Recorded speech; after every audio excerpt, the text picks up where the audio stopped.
آج پھر سے میں ریپیٹ آپ کے سامنے کہتا ہوں، مسلمان کے لیے روزے جو فرض کیے گئے آپشنلی نہیں ہے میرے عزیز، یہ آپشنلی نہیں ہے، اختیاری نہیں ہے، جسے چاہے وہ رکھے جسے چاہے وہ چھوڑے۔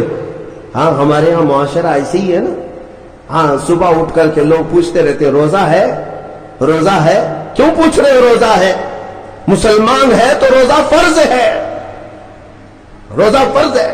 اگر میں آپ کو پوچھوں اچھا لگے گا؟ انسان ہو اچھا لگے گا، سامنے دکھ تو رہا ہے انسان ہے، پھر کیا پوچھنا ہے؟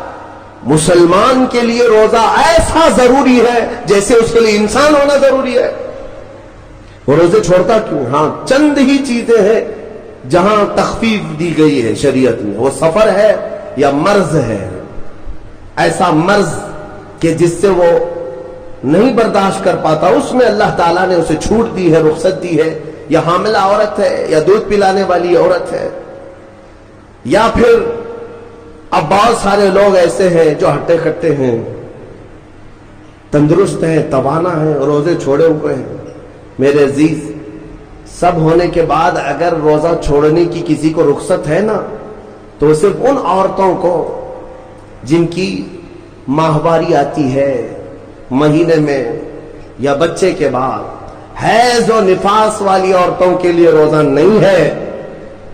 تو میں ان لوگوں سے پوچھتا ہوں، کیا تمہاری بھی ایسی کیفیت ہے جو تم روزہ چھوڑے گھوم رہے ہو؟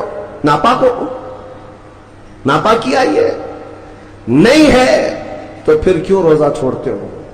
ایک روزے کو چھوڑنے کی سزا حدیث میں بتائی گئی 900 سال دوزخ میں رکھا جائے گا، 900 سال۔ اب کیلکولیٹ کرو، اگر تمہاری زندگی کے روزے قضا ہیں تو کتنے 100 سال جائیں گے۔ اسی لیے میرے عزیزو، جب تک طاقت ہے روزے فی الحال کے رکھو ہی رکھو، اگر پیچھے کے چھوٹے ہیں تو اسے بھی پہلے کمپلیٹ کر لو، ورنہ قیامت کے دن کی سزائیں نہیں برداشت کر پاؤ گے، بھگت نہیں پاؤ گے۔ یہ ہم جو بار بار کہتے ہیں آپ کے روزہ رکھنے سے میرا کیا ہے، ہم تنبیہ صرف اس لیے کرتے ہیں کہ قیامت کے دن اللہ تعالیٰ کے عذاب میں گرفتار نہ ہو جاؤ۔ اور ہمارے بزرگوں نے ہمیں تعلیم دی ہے کہ اللہ تعالیٰ جب 11 مہینے کھلاتا پلاتا ہے، اور وہی مولا 1 مہینہ اگر حکم دے تو یہ کس قدر بندے کی ناانصافی ہے کہ اپنے مولا کے حکم کو پیٹ پیچھے ڈالتا ہے اور پھر کھاتا پیتا رہتا ہے۔ کیا اسے اپنے رحمان کی رضا کی اتنی بھی فکر نہیں ہے کہ یہ میرے مولا کی رضا ہے روزہ؟ اسی لیے تو اس مولا نے فرمایا روزہ میرے لیے ہے اور اس کی جزا کچھ نہیں، میں خود بندے کا ہو جاؤں گا۔ الصوم لی وانا اجزا بہ، اور ایک حدیث میں عجزی بھی پڑھا گیا، یعنی روزہ میرے لیے ہے اور میں ہی اس کی جزا ہوں، میں ہی اس کی جزا ہوں۔ مطلب یہ ہے کہ دوسرے اعمال کی جزا میں جنت ہے، محلات ہے، الگ الگ ثواب ہے، لیکن روزے کے متعلق مولا نے فرمایا میں خود ہی اس کی جزا ہوں۔